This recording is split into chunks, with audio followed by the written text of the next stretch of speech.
Hello friends, welcome to our YouTube channel maths वाला 3.14। Students, आज की इस वीडियो में हम देखने वाले हैं क्लास 8 के मैथ्स का चैप्टर नंबर 11 की एक्सरसाइज 11.1। पिछले वाली वीडियो में हमने क्वेश्चन नंबर 7 तक देख लिया है। यदि आपने वीडियो नहीं देखा है तो डिस्क्रिप्शन में लिंक दिया गया है, वहाँ जाकर आप वीडियो देख सकते हो, या फिर इसी चैनल पर क्लास 8 मैथ्स के नाम से प्लेलिस्ट बना रखी है, जहाँ पर सारे वीडियो एक साथ डाले गए हैं। यदि आपका कोई वीडियो, कोई टॉपिक या कोई चैप्टर रह गया है तो आप वहाँ प्लेलिस्ट में जाकर वीडियो देख सकते हो, अपना चैप्टर कवर कर सकते हो। साथ ही यदि आप इस चैनल पर नए हैं तो वीडियो को लाइक, चैनल को सब्सक्राइब करें और साथ ही अपने दोस्तों के साथ शेयर करें। सब्सक्राइब करने के साथ ही बेल आइकन को प्रेस करें ताकि आने वाले वीडियोज़ का नोटिफिकेशन आपको मिल सके।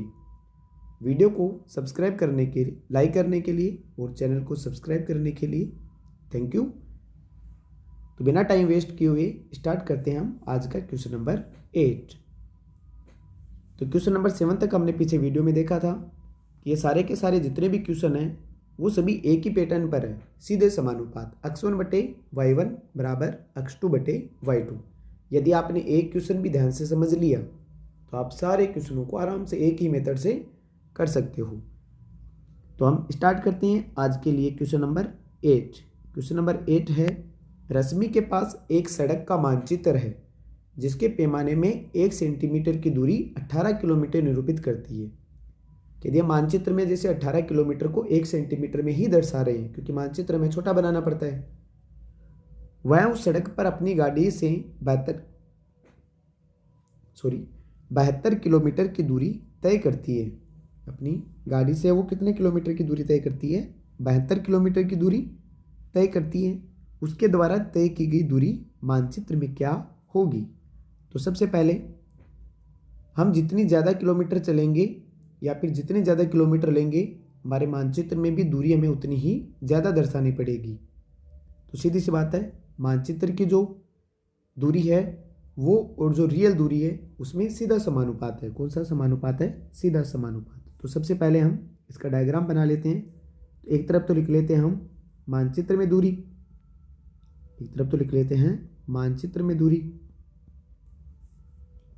मानचित्र और मानचित्र में दूरी है वो किस में है? सेंटीमीटर में। और एक है सड़क पर दूरी, कि सड़क पर वो कितनी दूरी चल रही है, वो किलोमीटर में है। किसमें है? किलोमीटर में। अब इसके लिए हम सारणी बना लेते हैं।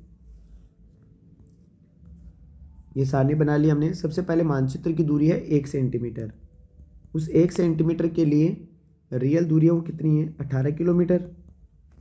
और मानचित्र की दूरी हमसे पूछी, इसका मतलब हमसे x2 का मान पूछा है और y2 का मान कितना दे रखा है? 72। कि 72, यदि 72 किलोमीटर यदि सड़क पर चलोगे तो मानचित्र में आपको कितना चलना पड़ेगा या मानचित्र में कितना दिखाना पड़ेगा। तो यहाँ पर सबसे पहले हम लिख लेते हैं कि जो मानचित्र में दूरी है वो सड़क पर दूरी के सीधे समानुपात में है। मानचित्र में दूरी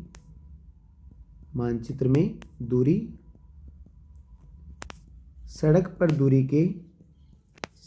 दूरी के सीधे समानुपात में है। सीधे समानुपात में है। अब लिखेंगे सीधे समानुपात से।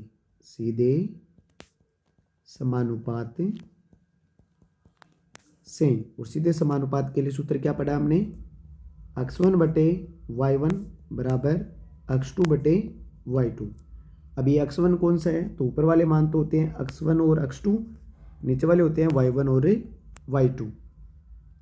अब फॉर्मूले में रखते हैं, x1 का मान तो है 1, y1 का मान है 18 बराबर x2 का मान हमें x2 ही लेना है क्योंकि ये तो मान ज्ञात करना है हमें, और y2 का मान कितना लेना है? 72।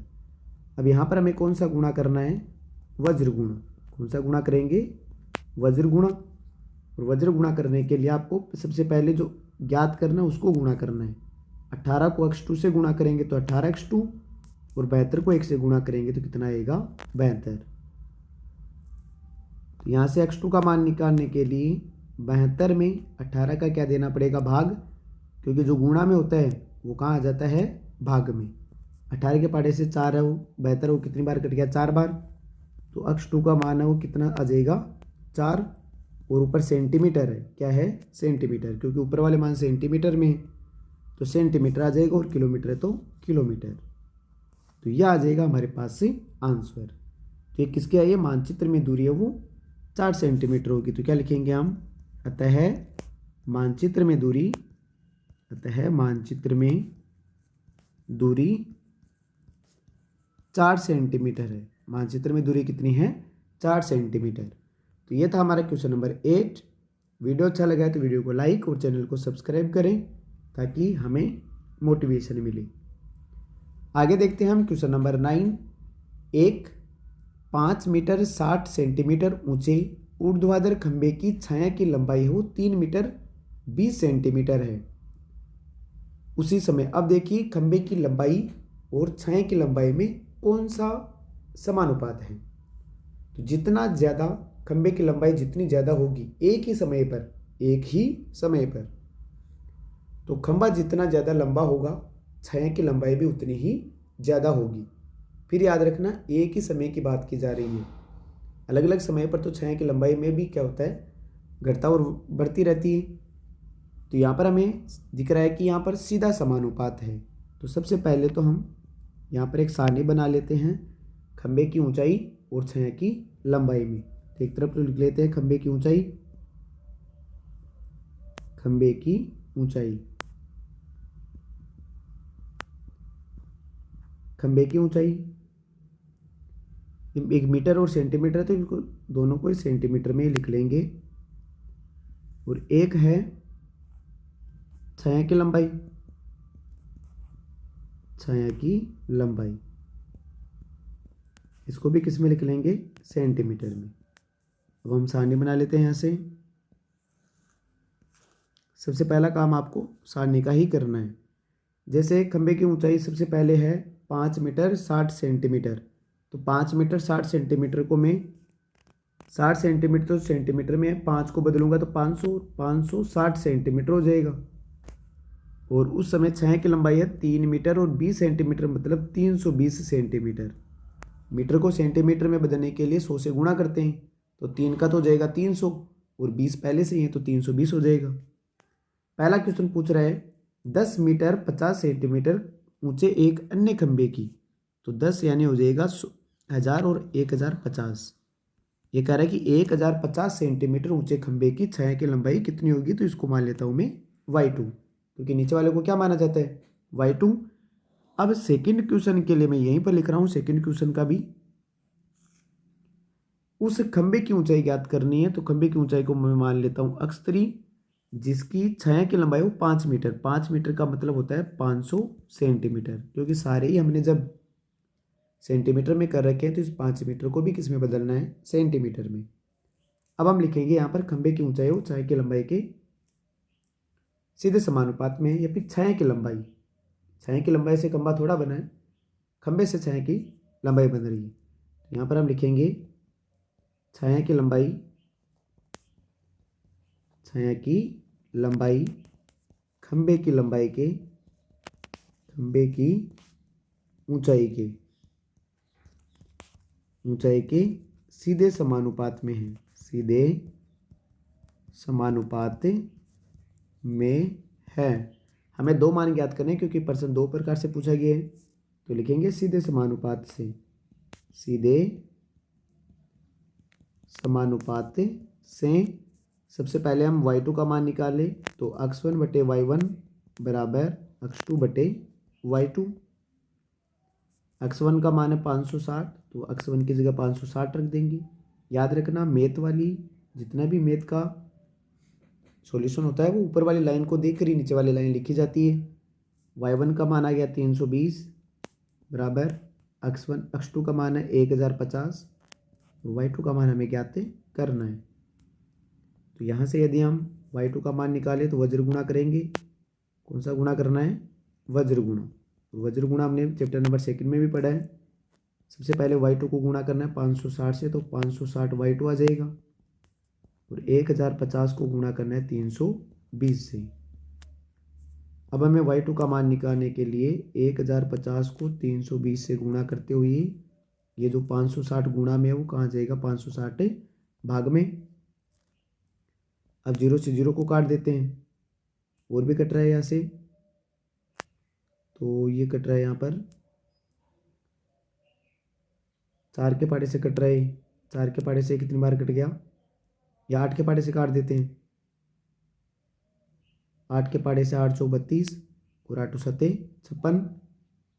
7 के पाड़े से 105 भी कट रहा है, तो 7 के पाड़े से मैं काट देता हूँ 7 एकम 7 और 7 बजे 35, 150 बार।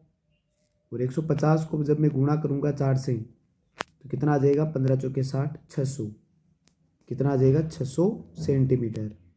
तो y2 का मान कितना आ गया, पहले के लिए 600 सेंटीमीटर, या फिर इसको मैं लिख दूंगा 6 मीटर। तो y2 का मान जो कि खंबे की क्या है, ये छाया की लंबाई है। किसकी है, छाया की लंबाई। यदि खंबा 1050 सेंटीमीटर का होगा तो छाया की लंबाई है वो कितनी होगी, 6 मीटर होगी। ये तो था हमारे क्वेश्चन नंबर फर्स्ट। अब मैं हल करता हूँ क्वेश्चन नंबर सेकेंड को। फॉर्मूला वही लगाना आपको, x1/y1, लेकिन अब की बार ऊपर यहाँ पर चेंज हो गया x3, और इसको मैं मान लेता हूँ y3। तो इसको लिखेंगे x3/y3। x1 और y1 का मान तो वही है 560, और बटे में कितना आ जाएगा 320, और बराबर x3 को x3 रहने देते हैं, और y3 का मान आ जाएगा कितना 500। यहीं पर काट देता हूँ मैं 10 से 10। वापस वहीं वज्र गुणा करना है, तो जो 32 है वो अक्स से गुणा होगा तो 32 अक्स, और 500 को मैं 56 से क्या कर दूंगा, गुणा। तो अक्स का मान आ जाएगा 500 गुणा 56/32। वापस काट दें यहाँ से, ये तो वापस कट गया कितनी बार, वहीं 4 बार 8 के पाड़े से, और ये 32 कट जाएगा। अच्छा 8 चौक 32, और ये कितनी बार कट गया, 7 बार। अब हमें यहाँ पर x3 है तो x3 लिख लेते हैं। 4 के पाड़े से ये 2 के पाड़े से काट देते हैं इसको 2 बार, और ये 2 के पाड़े से कट गया 250 बार। अब यहाँ से पूरा भाग नहीं जा रहा है, इसमें 2 का भाग जा रहा है। इसमें x3 का मान 2 का भाग लगाएंगे तो 125 आएगा, और 125 को गुणा करना है किससे, 7 से। तो गुणा करेंगे तो 7 पंजे 35, 7 में 14, 15 16 17, और 7 और 1 8, 875 सेंटीमीटर, या इसको लिख सकते हैं हम 8 मीटर और 75 सेंटीमीटर। यह आ गया हमारे पास x3 का मान। x3 जो कि खंबे की क्या है, लंबाई है। तो हमारे पास जो खंबे की ऊंचाई है वो 8 मीटर और 75 सेंटीमीटर आ गई। यहाँ पर पूछा था खंबे की ऊंचाई, तो खंबे की ऊंचाई कितनी आ जाएगी, 8 मीटर और 75 सेंटीमीटर। फिर कह रहा हूँ सारे क्वेश्चन एक ही मेथड से होंगे, आपको केवल एक तरीका सीखना है बस। आगे देखते हैं क्वेश्चन नंबर 10। माल से लदा हुआ एक ट्रक 25 मिनट में 14 किलोमीटर चलता है। यदि चाल वहीं रहे तो 5 घंटे में कितनी दूरी तय करेगा। तो जितने ज़्यादा ट्रक चलेगा, जितने घंटे या जितने मिनट चलेगा, दूरी भी उतनी ज़्यादा तय होगी। तो समय और चाल में है वो कौन सा संबंध हो रहा है, सीधा समानुपात। तो हम लिख लेते हैं, तो एक तरफ तो लिख लेते हैं, दूरी, वो भी किस में है, किलोमीटर में, और एक तरफ लिख लेते हैं समय, और समय को किस में ले लेते हैं, मिनट में ले लेते हैं, क्योंकि हमें बड़ी इकाई को छोटी इकाई में बदलना है ताकि पॉइंट से बचा जा सके। सबसे पहले दूरी है वो 14 किलोमीटर जा रहे हैं, और कितने मिनट लग रहे हैं, 25 मिनट। और यदि आपको 5 घंटे गुणा 60, यदि 5 घंटे को मिनट में बदलेंगे तो आ जाएगा 300 मिनट। और 300 मिनट में कितनी दूरी तय होगी, तो उसको मान लेते हैं हम x2। ऊपर वाले मान है वो अक्स के होते हैं, तो x2 ये हो जाएगा x1, ये हो जाएगा y1, और ये हो गया y2। हमें x2 का मान फाइंड करना है। तो सबसे पहले लिखेंगे दूरी है वो समय के क्या है, सीधे समानुपात में। यहाँ दूरी समय के प्रत्यक्ष समानुपात में है, प्रत्यक्ष समानुपात में है। अब लिखेंगे सीधे समानुपात से या प्रत्यक्ष समानुपात से, सीधे समानुपात से। सीधे समानुपात में वहीं x1 बटे y1 बराबर x2 बटे y2। x1 का मान तो कितना दे रखा ऊपर 14 और नीचे 25 है, 14 बटे 25 बराबर x2 का मान दे रखा है x2 ही होगा, और y2 का मान दे रखा है कितना 300। वापस वहीं कौन सा गुणा करना है, वज्र गुणा करना है। अब वज्र गुणा करना है तो 25 को x2 से गुणा करेंगे तो 25 x2 आ जाएगा, और बराबर 14 को गुणा करना है किससे, 300 से। तो x2 बराबर आ जाएगा 14 गुणा 300 बटे 25। 25 से कट गया 30, ये 300 कट जाएगा, 25 से कम 25, 5 बचे कम 25, 25 दूना 50, 12 बार कट जाएगा। और फिर हम x2 का मान निकालने के लिए 14 को 12 से क्या करेंगे, गुणा, 8 चौक 48 और 12 और 4 हो गए 16, तो कितना आ जाएगा 168 किलोमीटर। और 168 किलोमीटर क्या हो जाएगा हमारा आंसर।